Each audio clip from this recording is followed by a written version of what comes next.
Hi, my name is Carrie Emmenheiser, and this is my catching and throwing lesson for second grade.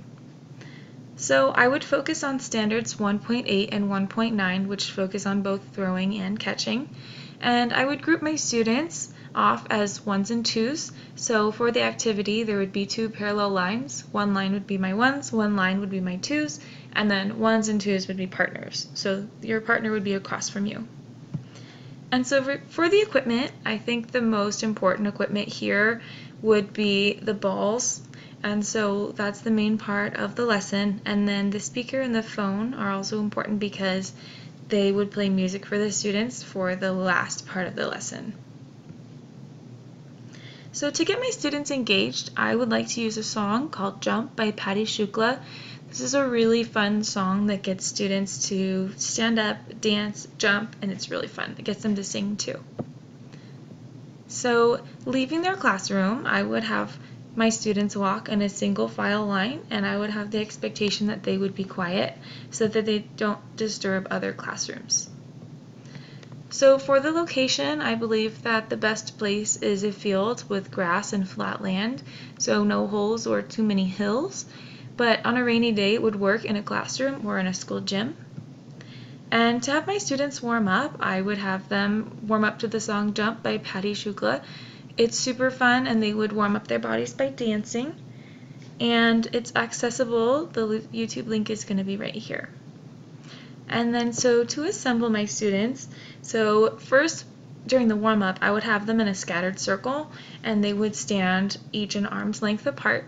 And then in the activity, I would have my students stand in two parallel lines. So my ones would be here, and my twos would be here, and they would toss the ball to each other back and forth. And then so to introduce my lesson, I would tell my students that we would be throwing and catching today, and then I would activate background knowledge by asking them questions. And then so I would have both formative and a summative assessment. For the formative assessment, I would just walk around and check on students while they're throwing and catching. And then the summative assessment would be in the last part of the lesson where the lesson becomes more challenging. Students have to catch and throw quicker, and then they're changing partners as well.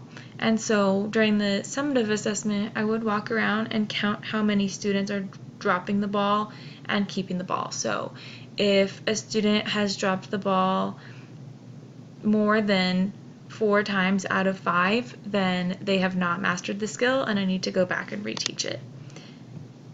And then so the last part of my lesson will be more challenging and faster paced. I would play music, so they would do 30-second intervals, and so after each 30 seconds I would have the students move once to the right, and that would change up their partners so that it also gets a little bit more challenging. They get more practice.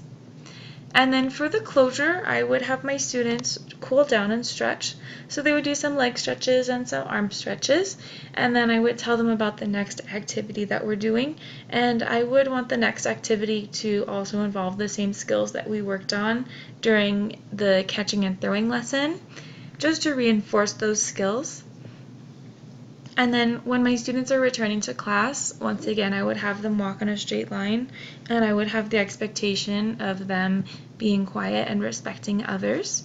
And then so as far as packing up the equipment for the day, I would have all my students pick up at least one item of equipment and place it in a bag, and then the 2 first people of the line will be holding the equipment. And then so that was my lesson, and I chose it because I think it would be fun, and I think it would be very age appropriate for second graders. And so this is my We're Excited. Thank you.